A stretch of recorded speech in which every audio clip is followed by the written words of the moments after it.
how to make good decisions, how to invest and have success. I will talk today about a vision of bounded rationality that I will explain in detail, and which has many practical consequences and may be surprising to many. And it requires rethinking of what you have been taught. So that's what I do in the next hour or so. So let me start with a story. The physicist Max Planck once told the economist John Maynard Keynes that in early life he had thought about studying economics, but he had found it too difficult. Too difficult, you might ask. Max Planck, the inventor of quantum theory, could easily have mastered the entire mathematical corpus of economics in a few days. But Planck didn't mean the math, he meant the psychology. So the uncertainty in human affairs and the lack of precise knowledge and handled to be a blend by intuition, experience, and logic. Yet few economists have studied what Planck found so difficult. And most have addressed quite different questions that can be solved by probability theory. Reinhard Selten, a German recipient of the Nobel Memorial Prize, once said, the questions that classical economics and also finance is posing is the following. If we were God, how would we behave? And what I want to do today is, I will start with a key distinction that's often ignored, namely between situations of risk and uncertainty. Then I will argue that we need different tools for the two situations, probability theory and maximization, optimization, fine-tuning, if you are in a stable world, like one of calculable risk, but other tools for uncertainty. And the other tools include almost everything that makes us human, from emotions to heuristics, to rules of thumb, to trust, to bargaining. Many things which are considered as kind of biases from those who believe that one could be like God and predict everything. And then I will give you a few examples of heuristics. I will make the point that heuristics are not what you read in the textbooks, where they are always second best, the source of biases, the source of errors, but heuristics should be taken seriously. They are tools for dealing under uncertainty. And the real question is, in what situation can we prove that a simple heuristics will lead to better results than a more complex methods, and in what situation is the opposite the case? This question is almost never asked. And then I will give you a brief introduction into the scientific study of the analysis of what we call the adaptive toolbox, so what's in your mind, so the heuristics that you use to do your professional life or your private life. You've seen a few examples before. Madhu had given a wonderful introduction. So, I will end with the argument that in a world of uncertainty, it is important that you make it simple. So less is more. And I will try to explain that with a little bit of statistics, and in plain word it is, the moment you make it simpler, you avoid an error due to what's usually called overfitting the past. And that also helps us to understand why in a world that is where tomorrow is like today, you should fine-tune, you should go complex, but not in a world of uncertainty. So that's the program. Are you ready? Then we'll start. So here's the key distinction. Risk is a situation where all future states of the world are known, all the consequences and probabilities. These situations exist. For instance, if this evening you would go in the Manipal casino, if it exists, and play roulette, then you are in a situation of risk. You know all future states of the world. You know, there are 36 numbers in a green. Nothing else can happen. You know all the consequences, the payoffs, and all the probabilities. So a uniform probability distribution in this case. In that world, all you need is calculation and understanding the probability calculus to decide whether you want to put 10,000 rupees on the number 7 or rather on red. So that's all.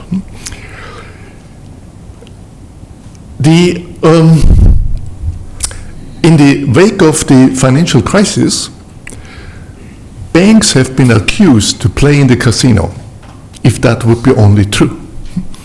Then, as Mervyn King, the former governor of the Bank of England, said, then if the banks would play in the casino, we could measure the risk weights. But the banks don't play in the casino, they don't play in a world of risk, they play in a world of uncertainty. And this is the first thing to understand why the classical finance theory, just as the classical economics theory, so Aero Debreu, Martin Markowitz, is theorizing about a different situation than which one you have to deal as a practical finance person. This is not your world. You're not in the world of risk. And this is also a reason why these theories need to be supplanted by better theories that can actually deal with uncertainty.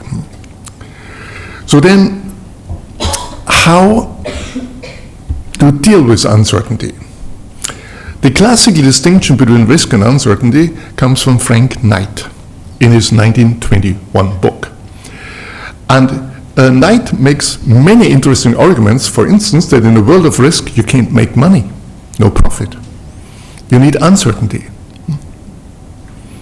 And by the way, Knight also rightly says, we should reduce uncertainty, but it would be a bad idea to get rid of uncertainty. Why? First, you argue you can't make profit anymore. Everything is known, the entire future. Second, just think a moment, if everything would be known of the future, how would your life be? You wouldn't need any emotions anymore, because there's no hope. You already know what's happening. There's no surprise. There is no disappointment. And life would be as boring as reading the newspaper of last year. So there is something positive in uncertainty, and that's why we need to take it seriously. But then let's go back to the question how to deal with uncertainty. So probability theory is not a means for uncertainty because it requires a stable world. If you read Knight, you won't find much an answer. So he says that you need intuition, judgment, experience. That's all true, but it doesn't help you now to make a decision. The question is how? So what should you do? Now, then I read Keynes' great book, and who also distinguishes very clearly between situations of risk and uncertainty, and also believes that uncertainty is the world we mostly have to deal with, and it's also, if you look at him, if you read him, what he's saying about how do we deal or should deal with uncertainty, then you find things like there is our spontaneous urge to action, rather inaction, our spontaneous optimism and hope, which all make the wheels go round. But you don't find anything more precise. So, how do you deal with uncertainty? How should we deal with uncertainty? That's the question. If you consult, so Keynes talked about animal spirits. There's a new book on animal spirits by Akerlof and Schiller, and they distinguish 5 kinds of that: confidence, fairness, stories, money illusion, and corruption. And 5 is more than what Keynes had, but the book by Akerlof and Schiller is also a step back, because now suddenly it's no more the positive drive and the urge for action.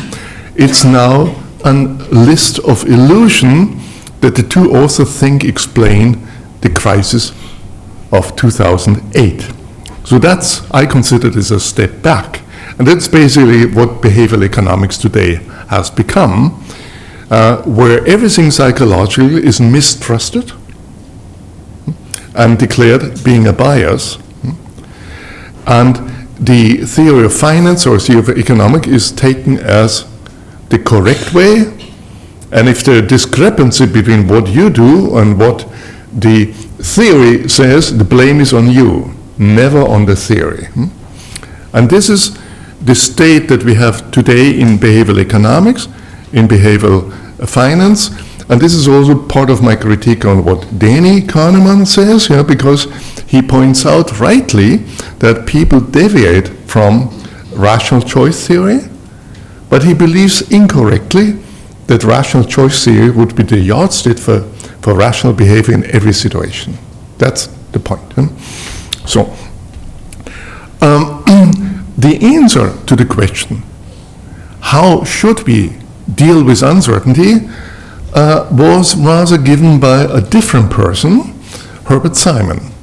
And Herbert Simon made a similar distinction about, he didn't use the terms risk and uncertainty, sometimes he did, but about situations where the economic theory applies and where it doesn't apply. And his vision was the concept of heuristics and also the ecological version of heuristics. So you need to find out in what world does that work or does it not work. So Madhu gave you an example of a heuristic that I use. So when I'm often in a restaurant I've never been in my life, after a talk, and then rather than studying the menu and making wild inferences from words, I'll ask the waiter what he or she would eat this evening. I don't ask what he recommends me, because that's an error. Because then he would start to think about, this is a German guy, what do Germans eat, and they would get the worst German food. But you need to ask what he himself would do. But that's not always a good heuristic. I found it is an excellent heuristic in a good restaurant, because here the waiters know. If you're in McDonald's, don't ask this question. Just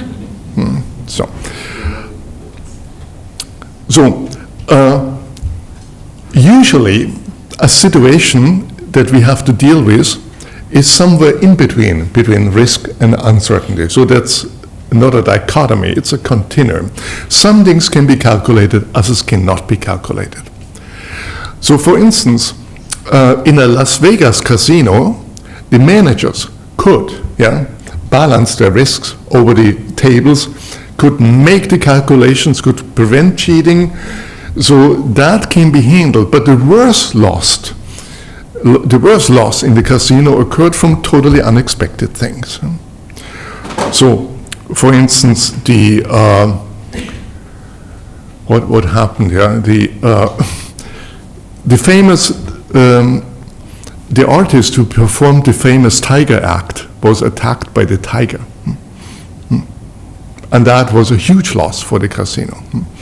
Then a misgruntled former contractor, tried to dynamite the casino, and so on. These are things which are uncertainty. This just illustrates that there's some things can be calculated, others not. So then the alternative is now to study heuristics, and I put in the term robust, because to make clear, a heuristic is simple in order to be robust. And optimization processes are the opposite. They're complex because they want to fine-tune. And fine-tuning on the past is a bad idea if the future is not like the past. Fine-tuning on the past is a good idea if you're in a stable environment. That means that our study of heuristic is not opposed to optimization. That would be a misunderstanding. The question is, in what world can we optimize and where not? And one should not overestimate the situations where one can optimize. It's really the case. So I was advising, I was at a Berlin-Brandenburg Academy of Sciences where we had one colleague who is an engineer constructing concert halls. And he made one point clear: there's no way to optimize the sound in a concert hall. That's only what people believe. Everything subjective cannot be optimized, because what I think is optimized is not what Xinhua thinks. What can be easily agreed upon is what's a bad concert hall. That is easy. So let me go one step further.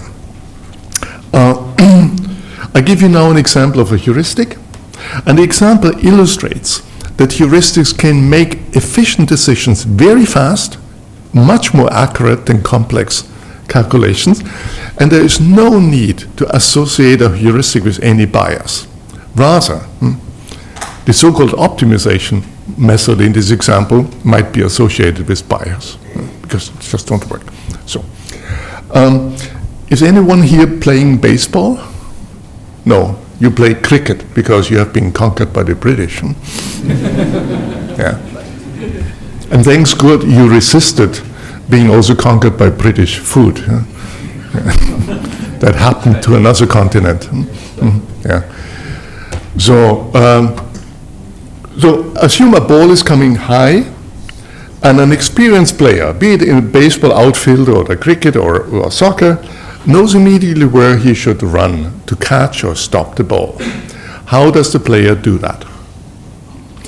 Now, there are two answers to that. One is, it's a complex problem, we need a complex solution. The other answer is, it's a problem under uncertainty. So there's spin, there's wind, all kind of things. Yeah? Therefore, we might look for a simple solution in order to be robust. See the difference? So let's start with the complex solution. So how would a player know where to run? Now, yeah, the player would calculate the trajectory of the ball.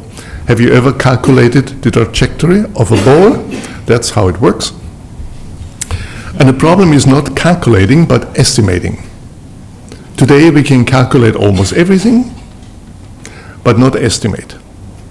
For instance, alpha means the initial angle with which the ball has been thrown or kicked, and that needs to be estimated. And all the other parameters needs to be estimated in a very short time. And those who actually, among you, regularly calculate trajectories also see that I've left out many variables. It's just an easy version. There's no wind, there's no direction of wind, there's no speed of wind, there's no spin, and so on. But what else could it be? Now, the experimental study of experienced players shows that they don't calculate trajectories, and not unconsciously. But they rely on a set of simple heuristics. And I'll show you the simplest one, which works if the ball is already high up in the air. It consists of 3 building blocks. One is fix your gaze on the ball, start running, and then adjust your running speed so that the angle of gaze remains constant. The player here does exactly that. Watch it. The angle of gaze always remains constant. That's the way he's running. What happens then? He's exactly there where the ball is coming down. Do you want to see it again? The important point is that the player can ignore all the variables in the equation, including those I haven't put in, and focus only on a single variable. That's the angle of gaze. So this is what the nature of a heuristic is. It's fast and frugal. It helps you to make a decision fast. It's frugal because it relies only on very few cues, in this case on a single one.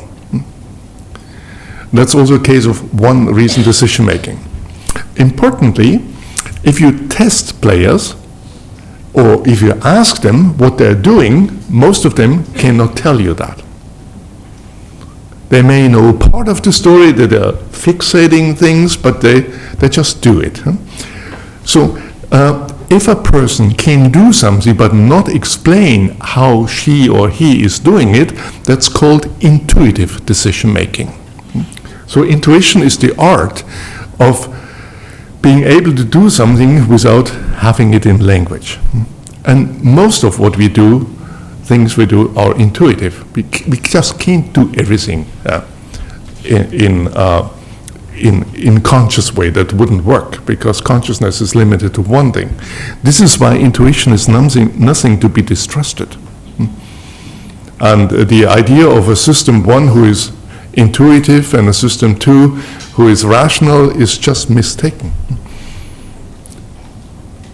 Indeed, we need to have lots of intuition, and experts have intuitions about things. Experts would never work without intuitions.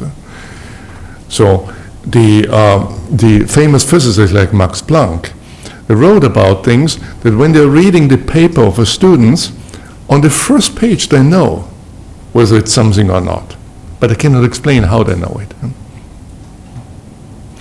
So part of what we're doing is we're studying experienced experts, here it would be sports, work out the intuitively used heuristics and make them conscious in order to help novices or others to do better. So this is, again, I've seen that one of the students here writes about system 1 and system 2. Just think about this distinction. So the system 1, system 2 is nothing, a list of dichotomies, and the only theory is that the ends are aligned, and the ends are among typically heuristics and unconscious. That's not true. Every heuristic can be used conscious. And also heuristics unconscious and error, that's also not true. So we need much more precise theorizing. Here's an example how the same heuristic can be used consciously. You may remember the miracle on the Hudson River. A plane took off at LaGuardia Airport, and within a few minutes something unexpected happened. Namely, a flock of Canadian geese collided with the plane. Now, the jet engines of modern planes are constructed so that they can digest birds, but not Canadian geese. They are too fat. So, and the improbable event happened that they flew in both engines. They both shot down. It got silent in the plane. We know from the passenger reports that there was no panic, only prayer. The two pilots, Sullenberger and Skiles, immediately turned the plane around and had to make a decision about life and death. Will we make it to an airport? Or do we have to take the risk to go into the Hudson River? How did they make this decision? Now, one might naively mean, okay, they used a measurements instrument and estimated the trajectory. They were sailing at this point. No, they didn't. They used the same heuristic as the cricket or baseball player, and in order to make this decision in this situation, the heuristic goes this way. The pilot looked into the windshield, the cockpit windshield, and fixated, say, the tower of the airport. And if the tower went up in the windshield, then you can't make it. You hit in below. So that's the same heuristic, modified a little bit, adapted here, and that can be done in seconds, and it's more safer than any calculation, because you can first make calculations error, and second, having a model on the wrong assumptions. If you've seen the movie that's been made, Sully, then you know that there was an attempt to prove that Sullenberger could have made it back to the airport, and only later one found out that the algorithm that proved that was based on the wrong assumptions. So if they would have used the algorithm, then all these 150 passengers would have died. And this is an example how simple heuristics can increase safety, precision, and it can be done faster. And this heuristic, the one that I've showed you, the gaze heuristic, is also one that you can find in animals. Who of you has a dog at home? Madhu, yeah? So, if you throw a frisbee, then your dog will not try to calculate the trajectory, but will run in a way to keep the optical angle constant, and if it can run fast enough, then will catch the frisbee.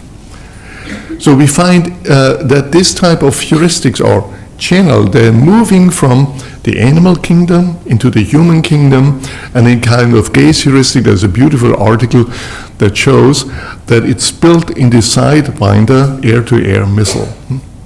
And so there's the most modern technologies still have this kind of effective heuristics.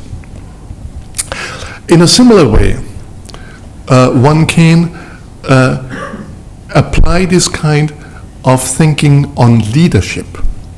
So in my view, the secret of good leaders is not a certain personality profile. They've never predict very well, and also they don't tell you what to do, but a toolbox of good leadership heuristics. And one can try to get at them in the same way, namely by interviewing excellent leaders and working out what they often unconsciously do and what they don't do. Here is a small example from a collaborative work with Florida International University, and the person interviewed were the CEOs of the 500 largest American companies, and here are a few examples of leadership heuristic for how to deal with people, how to deal with strategy. So here's one: hire well and let them do their job. So this is a heuristic that the Max Planck Society follows. So we spend much time, sometimes too much time, for international finding the best people, and then let them do their job means that all the money is given to the director, and there is no short-term grant writing, and so this encourages risk-taking, and it also assures a climate of hire well means quality, and let them do the job means trust. And that's very different from where most universities are going in these days. They're going into, not always hiring very well, but then short-term control. And that leads to the opposite of risk-taking and the opposite of innovation. Because innovation needs some time and also an encouragement to take risks. And also the realization that that means that some of the projects will fail. But that has to be as it is. So another heuristic is first listen and speak. So that's a heuristic for the boss, not for the person below. And there's a famous case of a Korean airplane crash where, to make it briefly, the captain had the wrong idea. The co-pilot and the crew had the right idea in this situation, but they didn't dare to speak up, and the captain spoke. So if the captain would have followed this heuristic, then maybe this crash might not have happened. And I'll just skip the others, but you see the same idea. So these are rules that are simple, then you can immediately translate. And they're much more useful than if you are being told that a good leader has a high value on extraversion and a low value on psychoticism and so on. What do you do with that? Where are your values? How can you change them? You can change your answers in a questionnaire. So strategy is also interesting. And the last one was also shown by Madhu: don't buy financial products you don't understand. If that heuristic would have been followed before 2008 on both sides of the Atlantic, the financial crisis would not have happened the way it did. So my claim is a good training in this type of heuristics has much more affected the entire financial theory, including Basel III regulations. Basel III regulations go in the other direction. They're fine-tuned. And I'm working with the Bank of England on developing an alternative to that fine-tuning. So if you're not familiar with this regulation framework, so one of the key goals of Basel III is to, or what the banks need to calculate is the value at risk. A value at risk determines how much capital you need to hold. Yeah?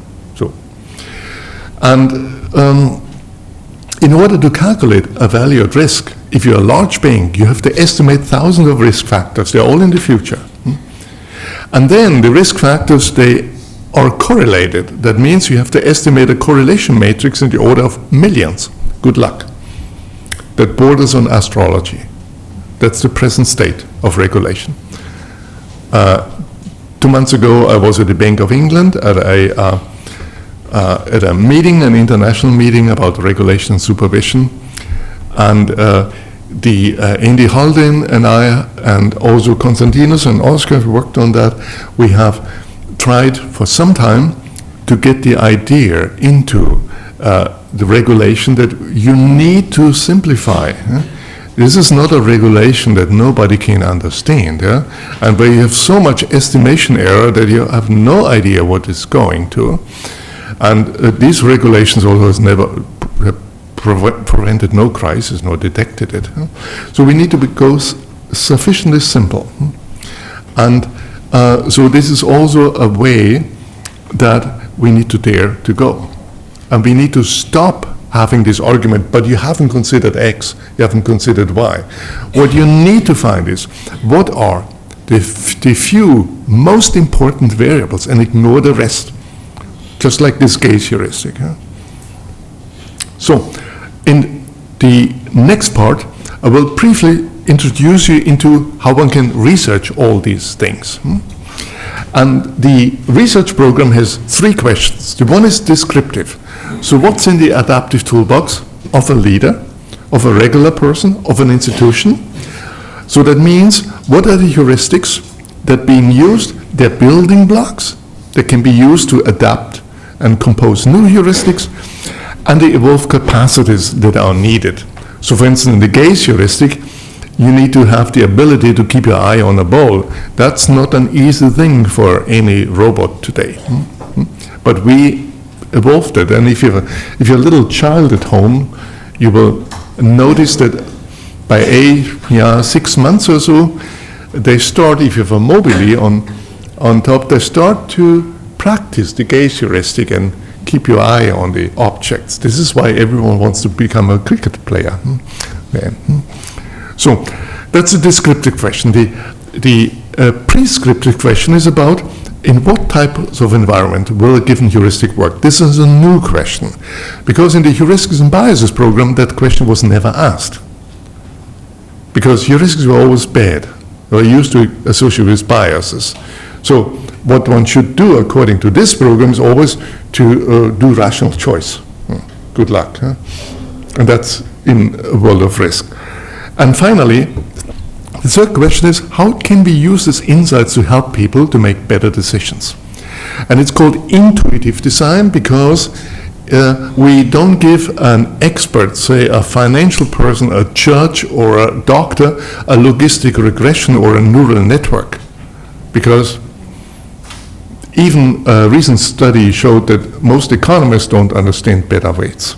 They think they understand, but if you test them, you find the difference. You can do this with your own faculty.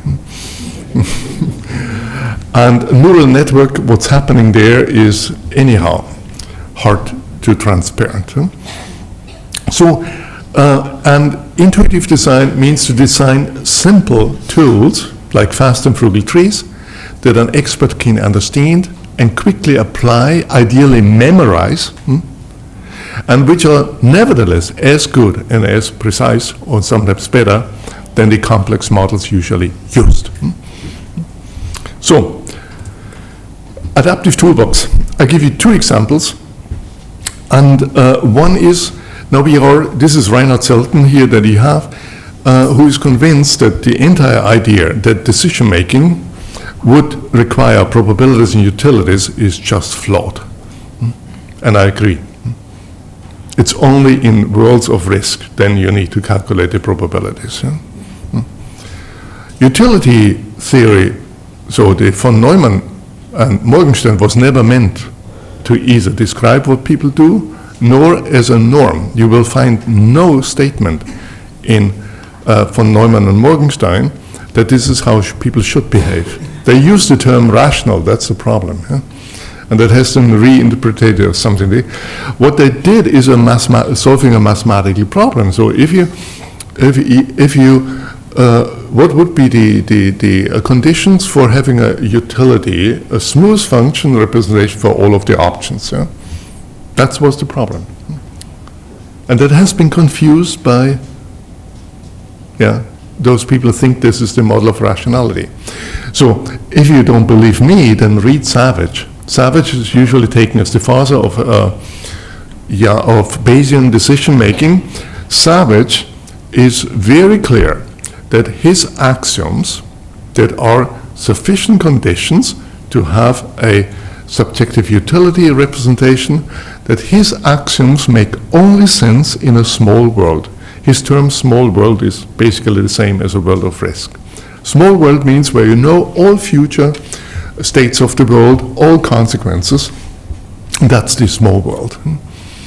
He's also very clear that his Bayesian decision theory makes little sense outside of a small world. He uses the term, it would be ridiculous to apply it to any problems where you do not know exactly what will happen. His example is planning a picnic is outside of Bayesian decision theory, just to make that clear, not to speak about investing or something like that. This modesty of Savage has been lost. And textbooks teach as if rational choice theory would be for everything. It is not. It is just a theory at best for decision making under risk, for quite rare situations. So this is why courage is needed to rethink and realize that, and not to surrender under a doctrine. And Madhu is now spending an hour every day rewriting finance. Yes, yeah, good, wonderful. So, I'll give you now an example how one can actually use this entire program. So, and the example is about a class of heuristics that just rely on a single reason and nothing more. And just like the Gay's heuristic. The problem is how to predict customer behavior. So that means assume you have a large company and with a database of 100,000 of customers, and you want to mail or send targeted information, and you want to avoid sending this information to customers who don't buy anymore. So the problem is how can we predict which customers are still active, will buy, and those who are no longer active don't buy, whatever reason. That's a problem. And it's a problem under deep uncertainty because there are so many factors that determine that. Nevertheless, it is a problem that we are posed. So again, there are two ways to think about an answer. One is the typical one. It's a complex problem. We need a complex solution. Here is a complex solution. That's a standard theory in marketing. It's called the Pareto negative binomial distribution model. I'm not explaining the model. I just want to impress you. And it involves estimating 4 or so free parameters. And so that's the thing. That's one vision. And you can use, God knows, if logistic regression or anything like that. It's all the same vision. Yeah? Make it complex. The other vision is it's a problem under uncertainty. Therefore, we need to look for a simple solution. Yeah? how to find such a simple solution. So in this study by 2 marketing professors, they were watching, observing or interviewing what real managers, experienced managers were doing. And they were not doing anything like that, but were using a simple heuristic. Here is the heuristic. It's called the hiatus heuristic. If a customer hasn't purchased within 9 months, classify as inactive, otherwise as active. So this is a heuristic from the larger group of one good reason heuristic. There's not more, one, that's it. The Pareto binomial distribution model has also that, recency, but also frequency, and lots of other things. I use this study because it was performed by 2 colleagues who were convinced that the managers should use the Pareto negative binomial distribution model because, of course, they are ignoring so much information, and they were also influenced by behavioral economics. So why do managers ignore information? Because they're a little bit stupid or limited. So cognitive illusions and all the story comes in, and all kind of anchoring effects or whatever, so you can explain. So it can't be good. But to the credit of these 2 colleagues, they put this to an empirical test, which is almost never done in behavioral economics. They're only claims. That someone, and the claims are typically made after the fact. So you observe something that it's like the financial crisis, and then you claim it was availability, it was representative, it was whatever. Or in Akerlof and Schiller's case, storytelling, confidence, overconfidence, and so on. Now we do now science. We have a precise model and we make predictions, and that's what they did. So how would you go on this? You use real data and fit your Pareto negative binomial distribution model on this data to have the good estimates of the parameters, and then you predict what's happening in the next 6 months, say. And then you do the same for the hiatus heuristic. It's just easier because the hiatus heuristic has no free parameter. So you don't need any data. You just make the prediction. So this is, by the way, it's a zero data heuristic, opposite of big data. Yeah. By the way, there is a huge belief at the moment that big data would solve all problems. If you have this belief or know someone, cure this person. And you will understand in a moment why. So big data is subject to the same principles, the same scientific principle as anything else. Complexity is big data works in a stable world. So if there is, tomorrow is like yesterday, but not outside. And so they put this to work and compared the 2, and what was the result? What do you think? Which one of these 2 predicted customer behavior better? So you have lots of data fitting, a complex model, or you have just one reason. This is the answer. The white bars are the simple heuristic. The orange bars are the Pareto negative binomial distribution model. So these are 3 companies. One is an airline, and here the heuristic predicted 77% correct of the customers' behavior, and the complex model 74%. So we call this a Lessismore effect. A Lessismore effect is defined that you have a subset of information, you use only a subset from a larger model that uses more and more free parameters, but nevertheless the simpler model is not only faster and more frugal, but also more accurate in prediction. Clear? So the Pareto negative binomial distribution model has all the information that the hiatus heuristic has, and more. And therefore, it performs less. Okay? let this sink in your mind. It's an important insight because almost everything you read is the opposite. That doesn't mean that it always holds. That's also not said. In the apparel business, you find the same effect, even bigger. And in the CD Now, they used a hiatus of 6 months. It's the same performance. It's just, you just save time and energy and doing all this calculation and so on. Yeah? So here is an example of a Lessismore effect. When the two professors of marketing who did this study saw the results, something happened to them. They changed their ideas and they read our research, and Florian von Wangenheim came to us, and this is a unique case where people who believe in A and test it and find B start to think instead of discarding it. So then, of course, you could say, yeah, there's maybe just this airline and this apparel and so on. It maybe just a lucky event or something strange thing. And now, Florian Arting and I joined, and we studied now not just 3, but 24 businesses. So 24 studies of that. And also, we studied not only the hiatus heuristic compared to the Pareto, but we used another of these probabilistic customer-based models.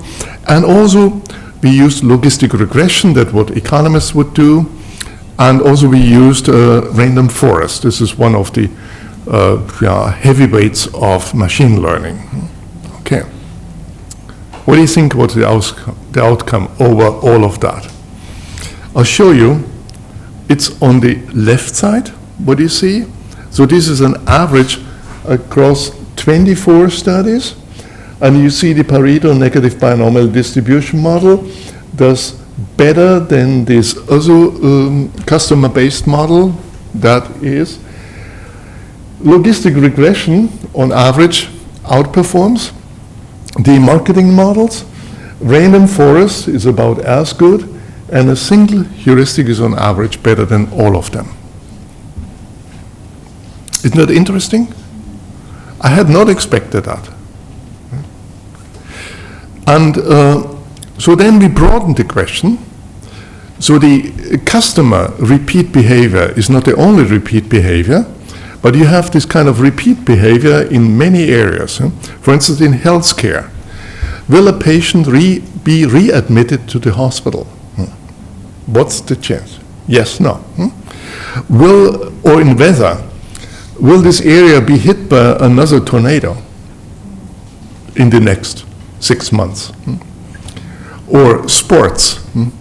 Now, Xinghua is a sports fan, and he is trying to predict. And so we used just recency, just one cue to predict which team wins again. It's all about repeat behavior. So if the Red Sox won last year, what's the chance that they win again? And so on. Terrorism predictions. And what you can see, it's even more pronounced, that a single recency, that something happened within the last, say, 9 months, and in this case you have to estimate the recency parameter, so there's one parameter in that, and on average it outperforms that. So now this is a demonstration about that. So the general idea is try to find a powerful cue, and then maybe you can ignore all the rest. But when is that the case? Can we give a kind of formal account for that? And here's a simple way to understand that. Here is a condition. So if there's a dominant cue, then the weights, that means that the weights of n binary cues form a dominant Q structures if they satisfy the constraint that the first weight is larger than all the other weights, precisely the additional contribution of the other weights, as in a regression. So that can be made more precise by the doing here. That's an intuitive way to understand that. And amazingly, many structures have this. Oscar has worked on that, and she will probably tell you more about that. So the key insight is, it is often, good expertise often is identifying the 1 or 2 or 3 important cues and ignoring the rest. And the important part about this research is to follow 3 major scientific principles that are actually not followed in most of behavioral economics research. The first one is, have formal models of heuristics instead of vague labels. So what you have seen, you can simulate the gaze heuristic, you can simulate the hiatus heuristic, they are all precise. And they make prediction can be falsified. We still have in behavioral economics, heuristics are confused with labels, like availability. You can't predict anything with availability. You can explain everything after the fact. Or system 1, you can predict nothing. With system 1, you can explain everything. If you did something wrong, was system 1. If you did something right, was system 2. That's the absolute nadir of theorizing.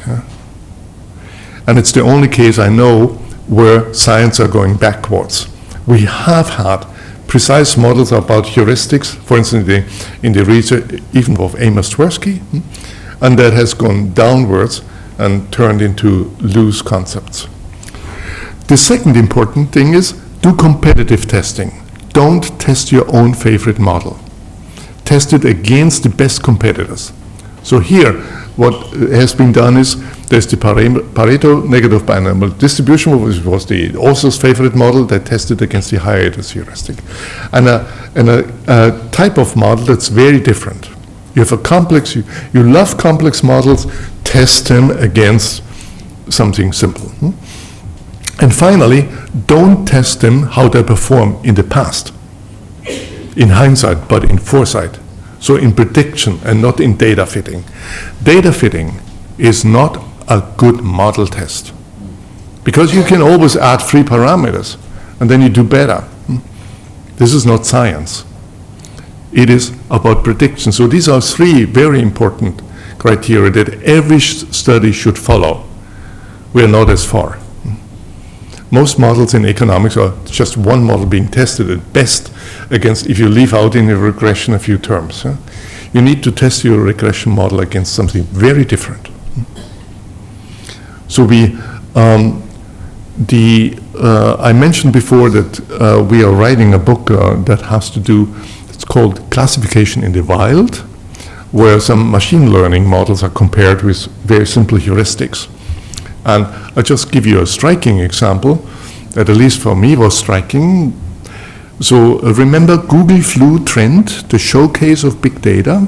So Google wanted to forecast the spread of flu, and faster than the Center for Disease Control. And they did a big data analytics model, so they analyzed about 50 million search terms. And the intuition was a good one, namely that if people have the flu, then it's likely that they are going onto Google and trying to find out what it is or what can be done. So they analyzed about 50 million search terms, reduced it to something like 45, have a secret algorithm that combines it, which is probably nothing more than a linear equation. And then they started to predict. There was a famous Nature article in 2009 that announced with great fanfare that Google is now going into healthcare and does something useful finally. And it looked like good, the predictions, but then something unexpected happened, and the swine flu came around in 2009, remember? And the swine flu came out of the season. So the first cases were in March, and it peaked on October. Flu is in winter, not in the summer. So it failed to see that. And then the engineers of Google, they tinkered and tried to deal with that. And then other things happened, namely that people also entered search terms who were not sick but curious about swine flu, and the algorithm cannot think. So it flopped again, and at the end, between 2011 and 2013, in an interval of 108 weeks, it overestimated, so the algorithm overestimated 100 times, sometimes about 50%. And finally, it was buried, but without fanfare. Many people don't even know that it's been buried. So why did big data fail? Now we have an answer. Because it's not a stable world of risk, it's a world of uncertainty, where all kind of things happen, and big data has no way to deal with that. The future was not like the past. So what could you do in this situation? And researchers then have looked at, so the original data was that Google used was 4 years, and they fitted the algorithm, and then predicted the next year. So the researchers looked at that and used very simple rules that had nothing, they don't need big data at all. And the most simple they had used is just one variable, which is the flu-related doctor visits 2 weeks ago. So the dependent variable was to predict the flu-related doctor visits or influenza-related doctor visits at a certain point. And 2 weeks ago is because there is no data 1 week ago. So you take the most recent data. We're back in recency. And they showed that with a regression that had just one variable, they could predict better that the Google engineers with their entire big data algorithm. And Google had failed to follow this principle, competitive testing. They could have found out that if they would have tested it against something simple. And just looking at what happened 2 weeks ago is the most common sense thing. This is still a regression. So these researchers were still thinking in the regressions. And we had asked now, okay, for a regression you still have you estimate an additive parameter and a multiplicative parameter.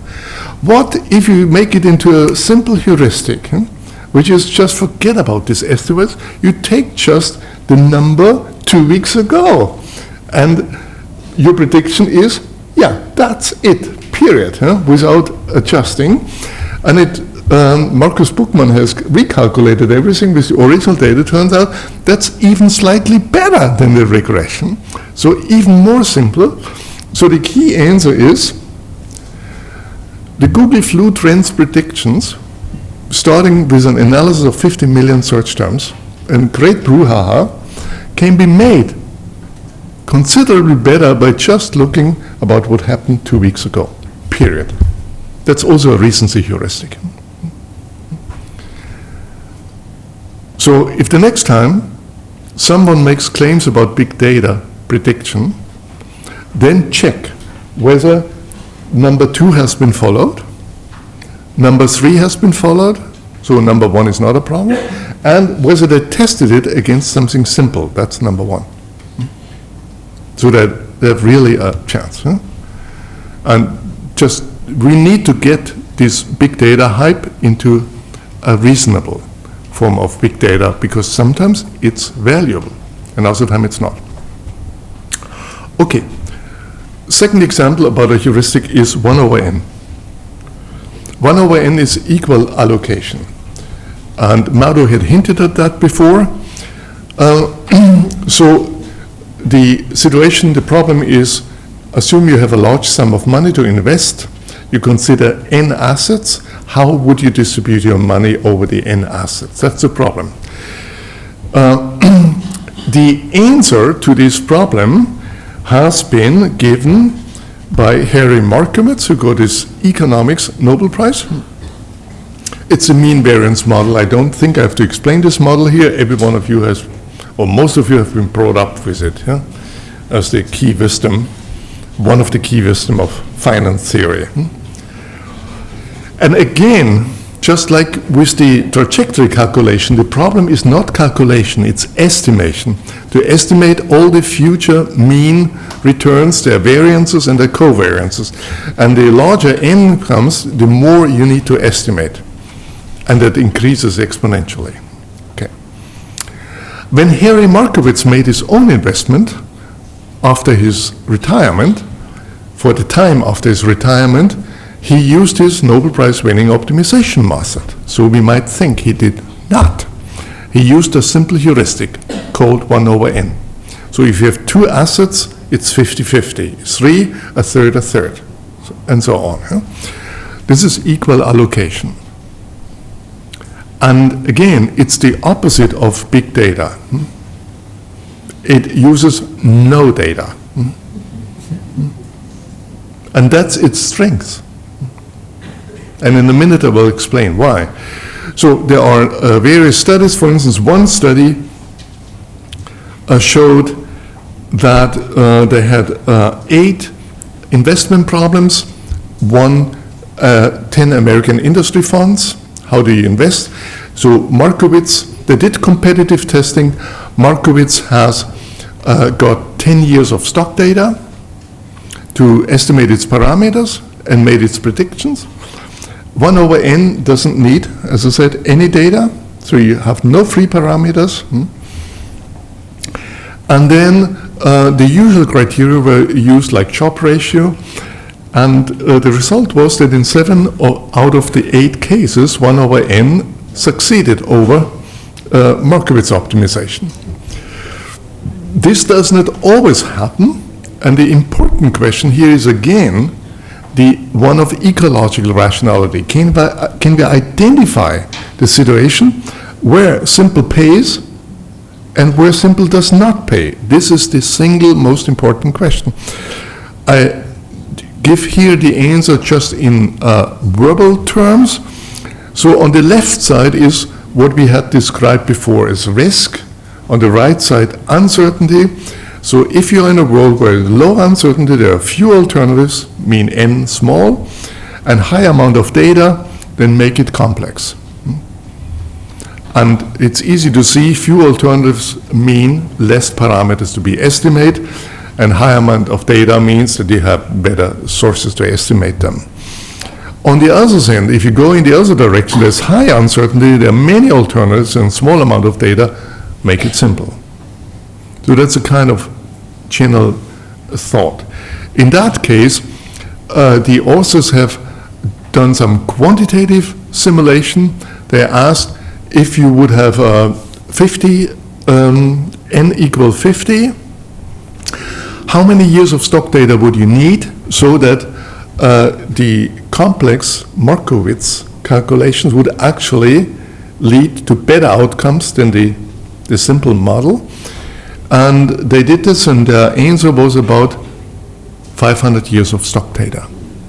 Meaning in the year 2500, people can stop doing simple heuristics and do the analysis, provided that the same stocks are still around in the stock market in the first place. Yeah. So not many banks understand that. So my own internet bank sent their customers, including me, a letter advertising that they are now doing Markowitz optimization, and people should not use their own intuition because they are optimizing it. Yeah? So what the bank has not understood is that they sent the letter to their customers 500 years too early. Yeah? So what I will now do, I will briefly talk about ecological rationality, and I will try to explain, without much mathematics, the key ideas to understand when less is more. And I emphasize when, because it's not always the case.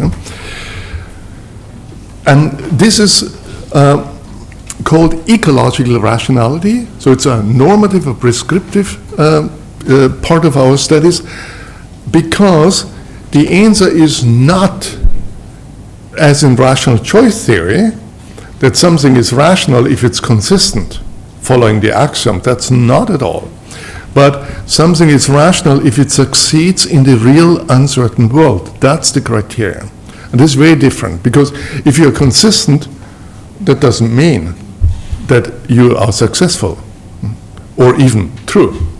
You can be totally consistent Bayesians and understand nothing of the world. So Nathan Burke and I've done our studies. We have tested economists on a real-world problem like whether they, what they know about prostate cancer screening, and they're mostly men, and so we could get consistency value, whether their own ideas about, say, the false alarm rate of the test and so on would be consistent in sense from base, and also we could get value whether they are accurate. And usually the assumption is that consistency is correlated with accuracy. It is not in this study. There's a zero correlation. It goes slightly in the other direction. Actually, the most consistent Bayesian understood least of the world.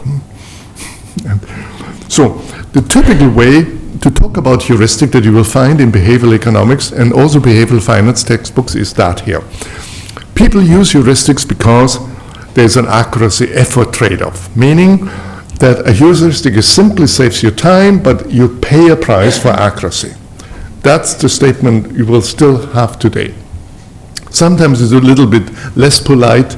People use heuristic because they have kind of cognitive illusions or so. You have seen already several examples that this statement is not true. It is only true in a world of risk. It is not true in most of the relevant situation we are dealing with. Formally, you can rephrase this as the statement that total error has two components. One is the bias. This is the term of heuristics and bias. And the one is a kind of noise that we cannot deal with. So that's the one. Under uncertainty, one can model the same with the so-called bias-variance trade-off, where the total error is composed by the bias and also by a variance component. Bias is in squares because variance is also a squared deviation. I'll explain this in a minute, but I would like to emphasize this is statistical theory, and this is a minimal way of uncertainty where you still draw random samples from known populations. But still, it is enough to make the point. So here is an illustration. There are two dartboards, and in the middle is the bullseye. So the bullseye could be a vector of ideal weights, as in the mean variance case. Or it could just be some mean. And on the left side, the player throws consistently too far to the right and too low. The bias is defined as the distance between the average dart and the bullseye. Clear? This player has a low variance, so most of the darts are the same point.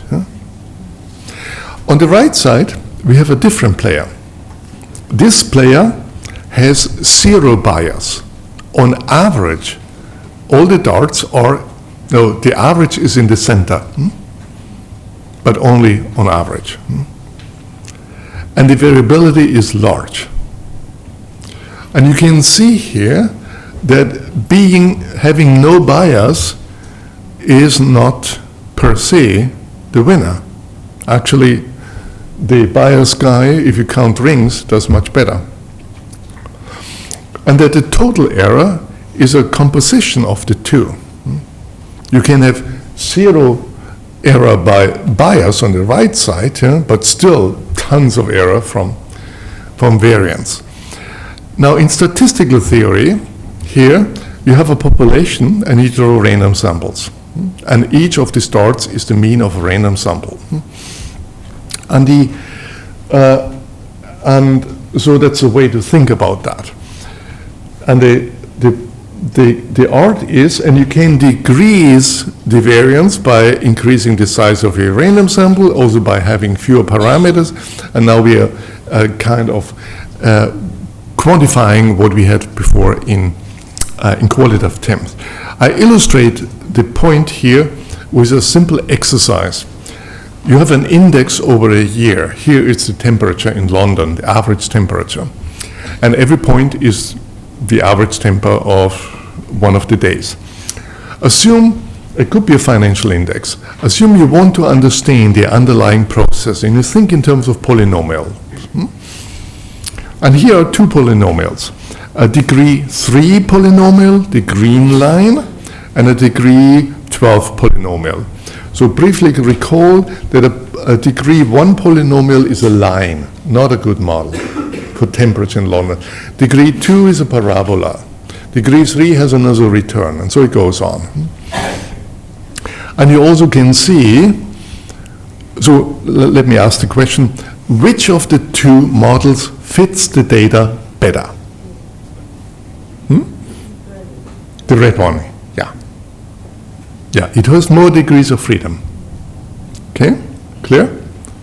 Just think a moment. If you want to fit the data perfectly, you would need a polynomial of 364 degrees. But that's not science fitting. It's just to impress others.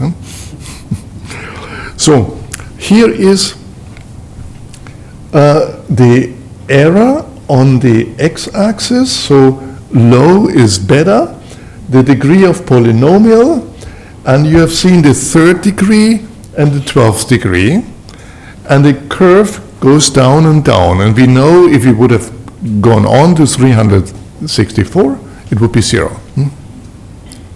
That's the fitting curve. Now, if you take random samples from the population, in that case of size 30, and predict the entire population of 360, or if you take this year's and predict next year's, we are now in prediction. How well will these models do in prediction with the actual data? So let me separate this in two questions. Will the prediction curve be above the red line or below the red line? Remember, above is higher error, low is lower. Above, right, yeah? And if you have no statistical intuitions, then just use your social intuitions. I left more space above, so it must be there. But the important question is now, what's the shape of this curve? Will it also go down? So the more complex, the less prediction error? Or will it have another? Make it again? Yeah, right, yeah. Perfect. It's U-shaped, like your movement. And here's something very interesting. So the 12th degree polynomial, which had the best fit, is now the worst, delivers the worst prediction. And why? It has a low bias, that's not the problem. But it has it's too many free parameters. So it overfits, it creates variance. On the extreme other side, a polynomial of 1, so a line, yeah, which is totally unrealistic for London. It may work at the equator, yeah, but not in London, has a total error that's lower, although it's a totally wrong method. The reason is because the high bias, there is not so much variance out there. So it doesn't overfit so much. And you can see the best one, the lowest error, is something like a polynomial of 3 or 4. That's it. So this is a way to decompose the entire thing, and also to understand that if you make something more complex, in order to get a better fit, you can actually end up there, on the opposite. And that would probably happened to Google flu trends. They just were too complex models, and where you can see that something simple, and here you need a good variable, can do actually better. So, let me go back to the distinction between risk and uncertainty. In the behavioral sciences, we have a certain view that complexity pays, and that also we would live in a world of risk. So if you look at the standard tests of, say, from tests of prospect theory to neuroscience, it's choice between gambles, it's all about risk. And the idea is that these models would all be able then to do well in a real world of uncertainty where you have to predict. The confusion between a world of uncertainty and one of risk is called the turkey illusion. So why Turkey? Assume you are a turkey. It's the first day of your life, and a man comes, and you fear he will kill me, but he feeds you. On the second day of your life, the man comes again. You fear he will kill me. He feeds you. Third day, same thing. If the turkey is a Bayesian, then the probability that the man will feed you and not kill you will increase every day a little bit. On day 100, it's higher than ever before, but it's the day before Thanksgiving and you're dead meat. So Bayes works in the world of risk, but not in the world of uncertainty. Got the point? So that's the turkey illusion. So Bertrand Russell has written about this in 1912. In his writings, the turkey was a chicken. Nassim Taleb has made it into a turkey, but it's all the same story. The turkey illusion is committed much more often by people, as far as we know, than with turkeys, by turkeys. And for instance, if you look back at the time before the last financial crisis of 2008, as in the case of the turkey, the risk estimates of the US housing market were based on historical data, like the man that came in and feed you, and on models similar in spirit to what the turkey used. The turkey was a Bayesian. Because the housing prices kept rising, the risks seemed to decline from year to year to year to year. For instance, the CBOE volatility index was at its lowest in 2007, shortly before the crisis, and so many others. That's the same thinking as the turkey had. Standard & Poor, as far as I know, had even risk models that could only predict that real estate prices go up because they had the data of the last 10 years, where it always went up. The same situation as the turkey. And as you know, even years before, Robert Lucas, the macroeconomist, announced in his presidential speech to the American Economic Association that the problem of Great Depression has been solved once forever because of the great macroeconomic models. Which are great models if nothing would happen. So if tomorrow would be like yesterday. But illusions and turkey illusions otherwise. So we should be very much aware about what we are doing here and putting too much trust in risk models in a world of uncertainty. So the last thing I will go through with you, and briefly only, is intuitive design. I assume that Konstantinos and Oscar will tell you more, at least we're writing a book together, and I'll just give you one example, and it's about regulation in banking. As I mentioned before, I'm working with the Bank of England on a program that's called Simple Heuristics for a Safer World of Finance.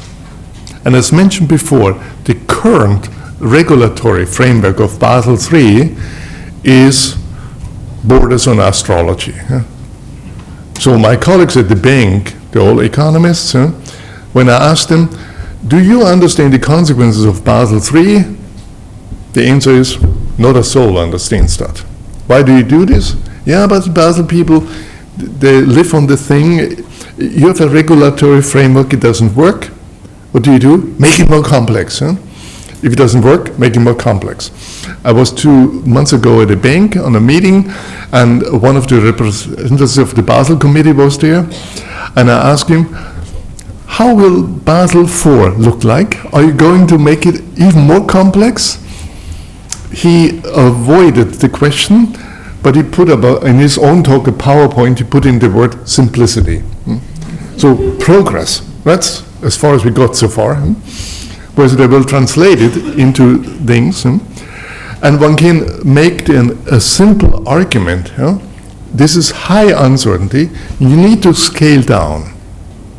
And you need models that can provide more safety rather than are complex. And there are other arguments. They need to be transparent, because the regulators have no idea. So if a large bank like Deutsche Bank uses estimates of millions of covariance terms in order to calculate its value at risk, how can the regulators control that? There's no way. And they also can use their own internal models. Everyone has a different one. So this is no step towards safety. And unless we take serious measures, the next financial crisis may as well come. We don't know that.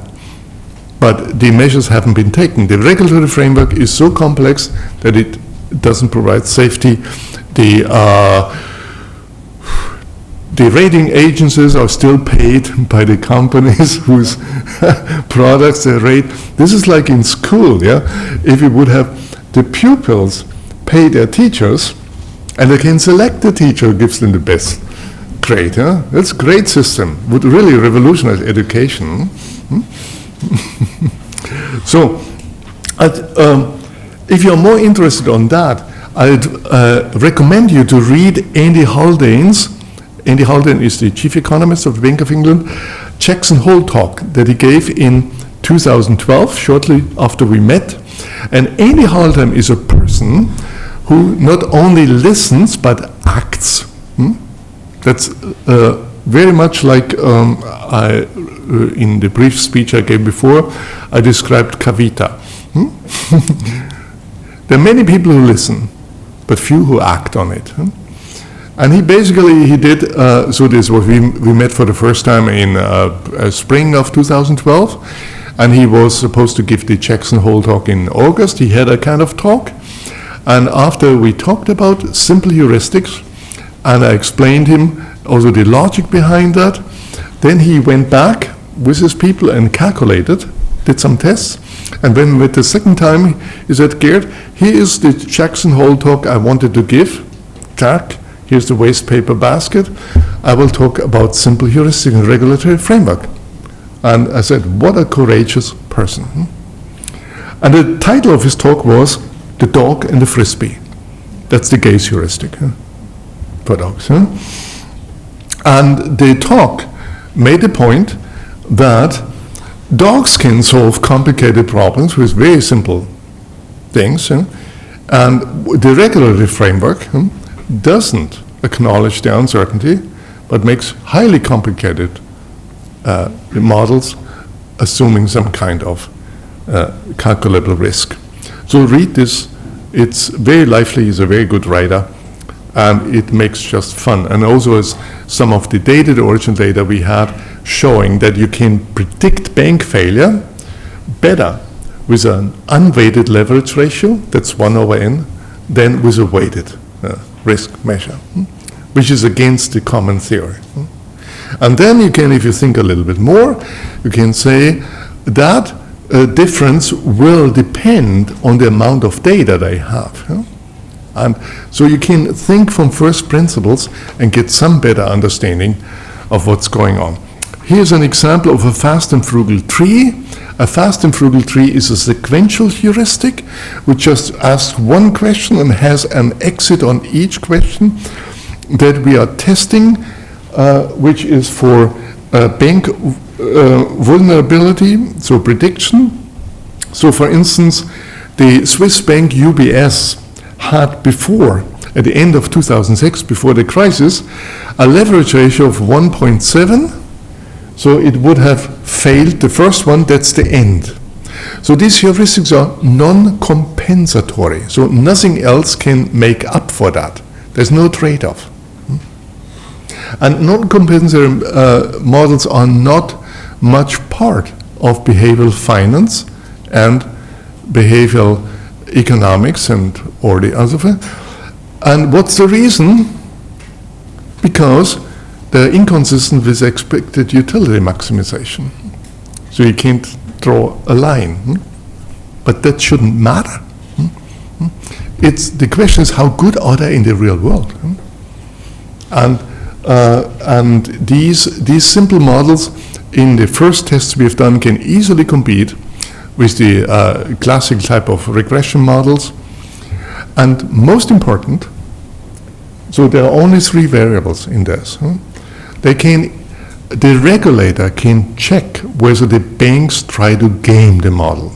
And you can't check, and the more complex models you have, the less they can check that. And this is a specific model that was tested in a specific things, but we live in a world of uncertainty, so I would not recommend to use this model, but to round the numbers up to create a safety margin. So, for instance, a leverage ratio of 10%, a market-based capital ratio of 20%, and some kind of liquidity measure, and that would actually increase the safety. Whether the regulators will follow this kind of proposals is uncertain. And there are strong forces from finance who still haven't understood that there's a difference between risk and uncertainty. So let me summarize. I was talking today about decision-making under uncertainty, about the ideal of replacing Homo economicus by Homo heuristicus. You can still leave Homo economicus in the world of risk, that's fine. But most of the time we have to deal with uncertainty. The first point is risk is not the same as uncertainty, and the best decision under risk is not necessarily the best decision under uncertainty, and we need to have other tools for uncertainty than those are being taught. So we need to take heuristics and uncertainty seriously. Second, is there a way to study rational decision making under uncertainty? Yes. The simple heuristic program is one. Third question, are traditional finance theories useful? My answer is only in situations where tomorrow is like today. And if something happens, it goes bust. So finance theories were useful for the time between, say, the 5 or 10 years before the last financial crisis. So where everything was going in the same way. But they cannot capture anything. And in order to avoid this overfitting, one needs to get simple. And optimization is an illusion under uncertainty. Just listen carefully how often people talk about optimal, and how often this term is used to create an illusion of certainty. And finally, simple heuristics under uncertainty can predict more accurately than complex models. They are more transparent, they need less search and less costs, and they are faster. Less can be more. Thank you for your attention.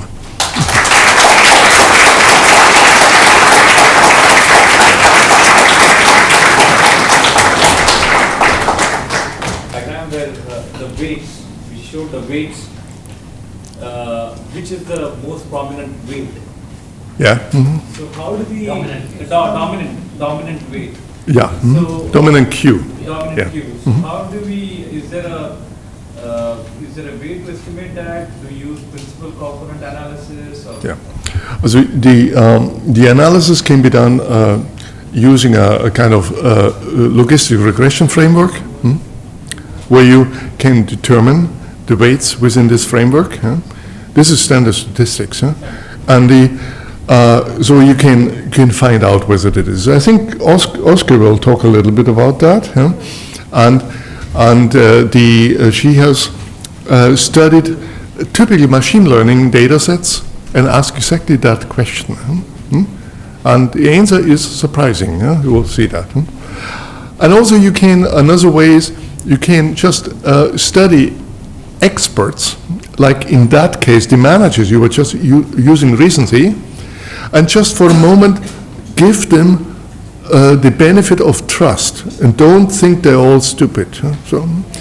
But then critically test it, what they're doing. And they may have slightly a wrong hiatus.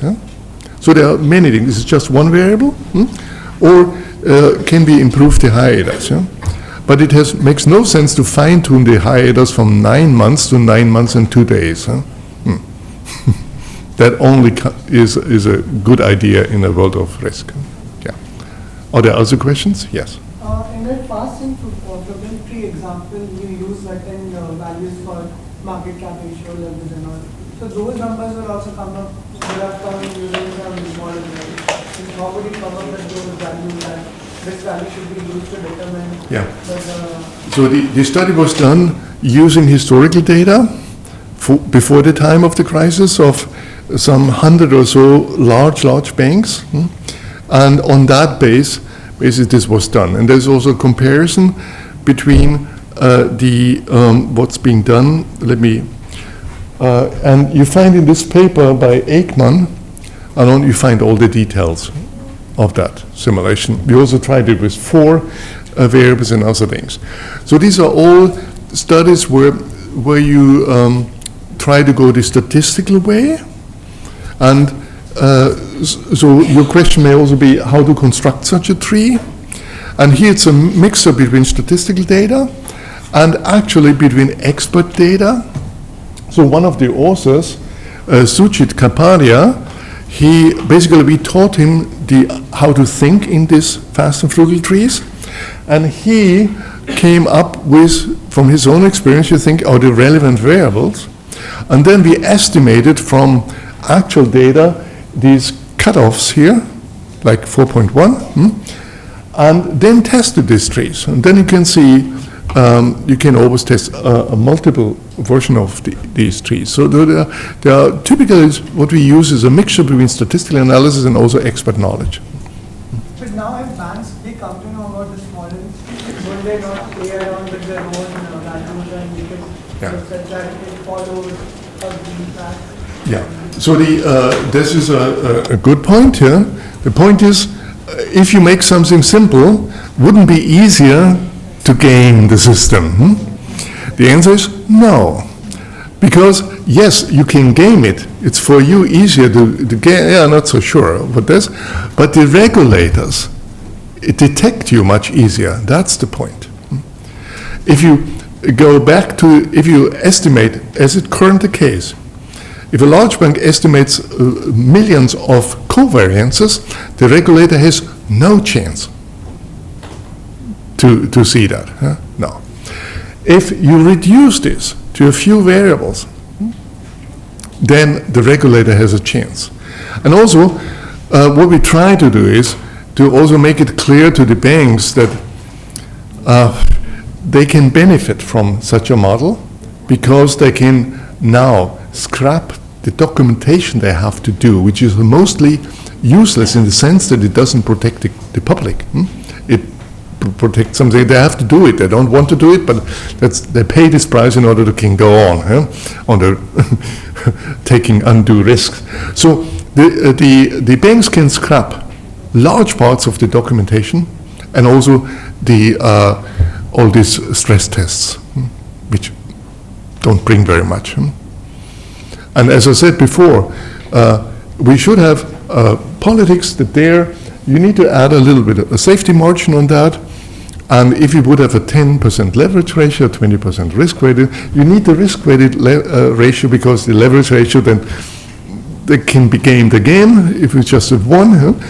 And that, if anything adds safety, that would certainly add safety. There are other things that would add safety, which I'm not talking about, like having skin in the game.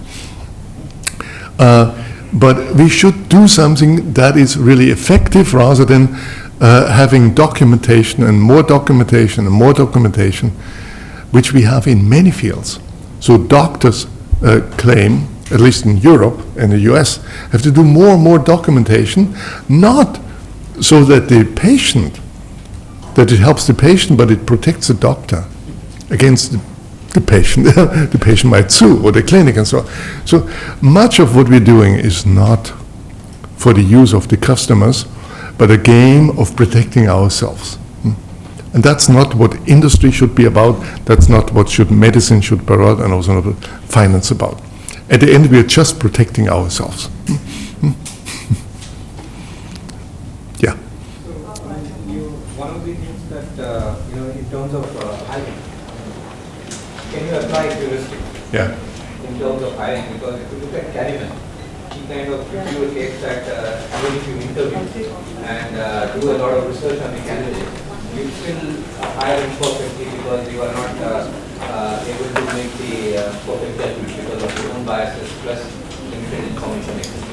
So is there something that you would have from a heuristic perspective that would improve the quality of hiring in an organization? In hiring, yeah. So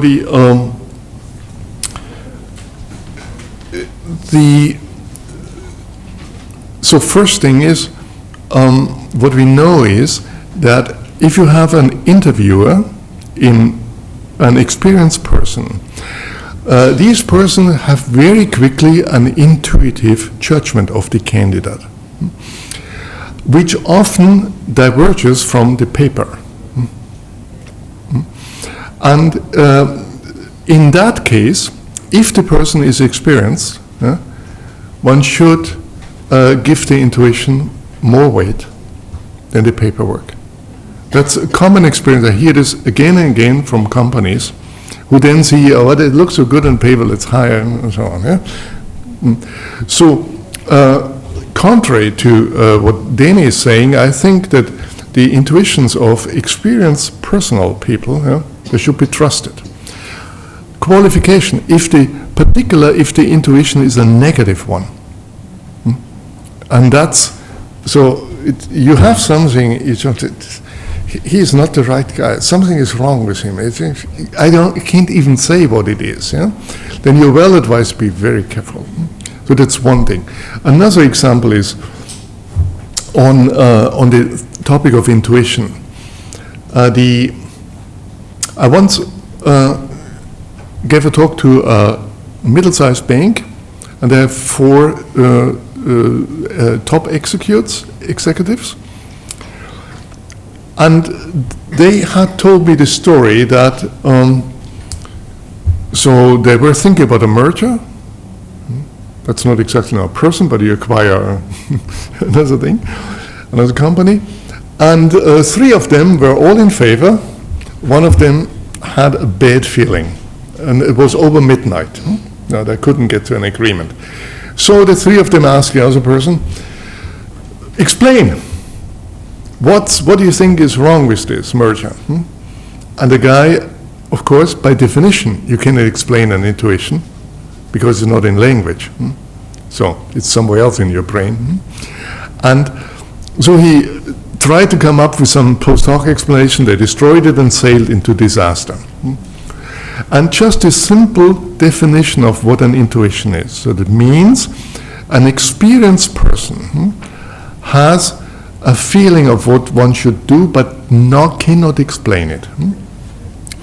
Would have helped here, because the 3 should never have asked him, explain. But they should have asked themselves, is he the one with the most experience about that issue? If yes, we don't ask any questions and look for another investment or merger. So these are some of very concrete consequences you can draw. And just like the leadership heuristics I had here, where you can actually use all of these insights to make better decisions. And also about the complexity issue. So there was one of the personal hiring rules on the frame, which was, if a person is untrustworthy, nothing else counts. That's also one reason heuristic, now a negative and exclusion heuristic. So systematic training in this type of heuristic can actually help. And I would say, I would bet leads to better results than the typical assessment centers, which are run, if they are run, say, by psychologists, never seen a company from inside, but have just a big 5 tests. Yeah. Big insight on the negative side of hiring, that the negative intuitions have. Yeah. What if, can intuitions also be self-fulfilling? So I'm hiring somebody, and I have an intuition that Now this question is good. Yeah. And I'll link it both. Yeah. So Right. that's question one. That will connect to self-fulfilling. Yeah. And the second question is, different people in the hiring process may have completely different intuitions of the people. So I don't know whether you understand in the back the questions asked here. No? So the question was, the first one was, so one question was about if two people have different intuitions, what should we do then? Yeah.